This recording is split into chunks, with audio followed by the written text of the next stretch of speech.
I'm Tatiana DeMaria and I play guitar and sing. Hey, I'm Nick Kent, I play bass. So here I am with TAT from London, and you guys seem to be spending a lot of time in North America recently. You've just come off Warped Tour 08, and now you're on tour with Lagwagon and NXPX. There's a lot of stuff happening. Can I just ask, go right back to the beginning, how did you guys end up coming from London and find yourselves here in North America?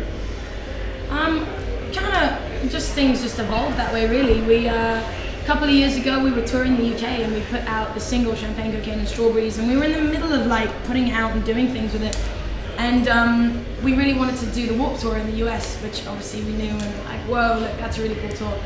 And we managed to get it through Nick passing the CD on through a friend of a friend, and we got offered some dates, so we took them, and from that just so many awesome things happened for us in the US after that. We got a lot of cool opportunities. Kevin Lyman invited us back to do Warped Tour 2008.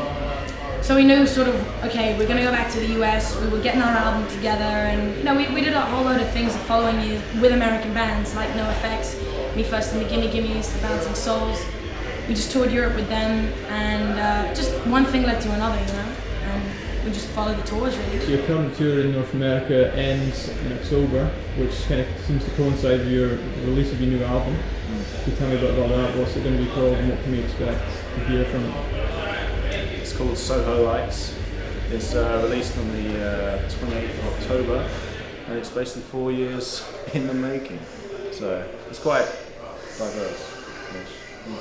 Yeah, it's pretty much, it's got some of the stuff's a lot faster and more energetic with a lot more lyrics, and then it's there's kind of stuff that takes it to another level, which is a bit more grungy, a bit more rock and roll.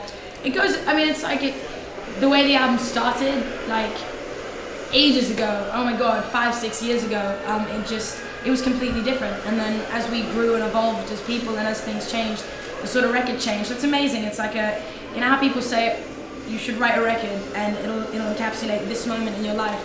It's okay, it's encapsulated 6 years, so it's gonna vary. I wanna see your hands up, come on.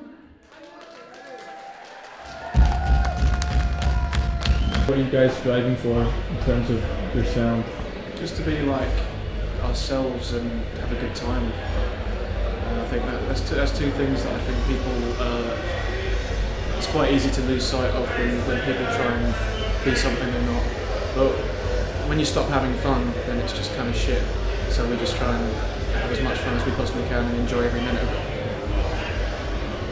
It's funny because I suppose I 100% agree with Jake, and I think the first thing that came out of your mouth was spot on. It's just being ourselves. You want to give yourself, if you're hey, I want to be this emo screamo band mixed with this and that, you're going to sound like that, an emo screamo band mixed with this and that. And I think the beauty of just expressing yourself is that no one ever on the face of this earth can ever do it identically to how you do it. And it's actually quite hard to always have fun. We have a great job, and we do something that we love. We love to get on stage and play songs that we love and we wrote and we dig. But at the same time, there are so many things, and it's really easy to lose sight of why you're doing it. And so just to back up his point and give it even more validation, just to say, yeah, man, it really is that important.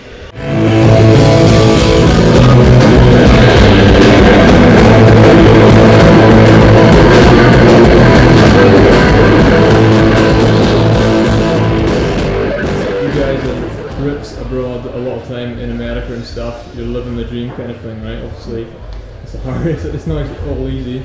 I do know a lot about, done a bit of research. The bassist, Nick, your first love might be music, but I also learned that you're a very keen photographer. Yeah, that's the other thing I love doing.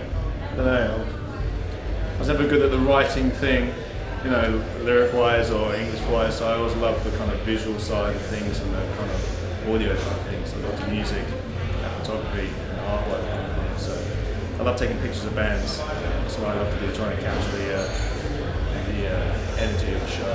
And what about Tatiana and Jake? Do you guys have anything else that you might have been doing if it wasn't couple music? now. Oh yeah. We've got a baby on that. Fuck you, man. Yeah, the baby's in his cunt. There it is. I'm smell good now that you said. Davidoff. Cool water. I'm a web designer when I'm not actually, even when we are on tour, I'm a web designer. Like, it's just to kind of pay bills, and that kind of keeps me afloat. I don't really like it that much, but I'm okay at it, so I might as well do something that's fairly creative. But I really like smoking as a hobby and as a profession. I'd love to do that professionally. How long did it take you to learn not to call cigarettes fags in America? I still do it because everyone finds it quite charming unless they take offence to it because they don't know what you're talking about. Then I just say, quit being a cigarette. Smoking a fag means a little bit different. The other one is, can I bum a fag? Bum means bar. Yeah, can I bum a fag? And Like bum a you fag. can do what you like, baby. Yeah. Can I have Free sex will. with a homosexual? That's the literal translation.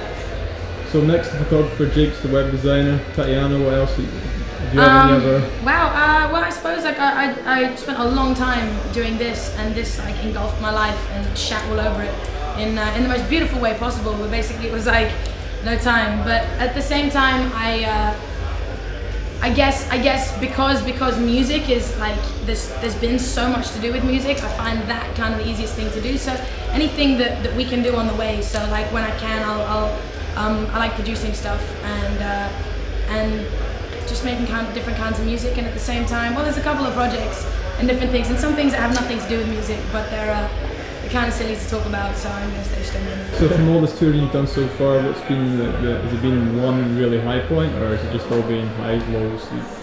Usually kind of roller It's been coaster. cool. I mean, we did a few shows of Alice Cooper, which was really cool. You know, Is he like?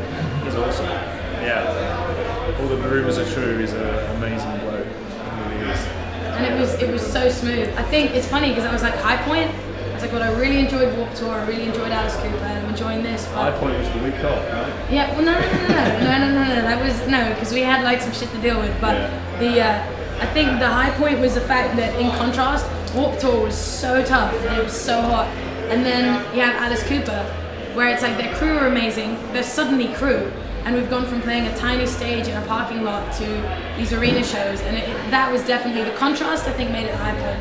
But I really enjoyed Warped Tour. It was a lot of fun. How would you handle that kind of like transformation from the tiny little gig to the big gig? Like a breeze, baby. Like this. Fine. Yeah. So this interview is for Music Vice. Would you like to tell me any of your vices apart from music? Maybe one each. Vices. Yeah, like weaknesses, I'm a addictions. Necromancer. I've decided to create it. I guess smoking is definitely a big vice. I enjoy sleeping. Apparently. I enjoy Anywhere and taking a everywhere. shit after a really long day of not taking it. The album comes out October 28th. What will TAT be doing after that? Chilling out? More or- tours. More Right. More tours. tours? Oh yeah. Playing. You know. I don't think we're ever going home. More tours. We're going to out Christmas Eve. and With the Christmas cash Day. cows and the little puppets.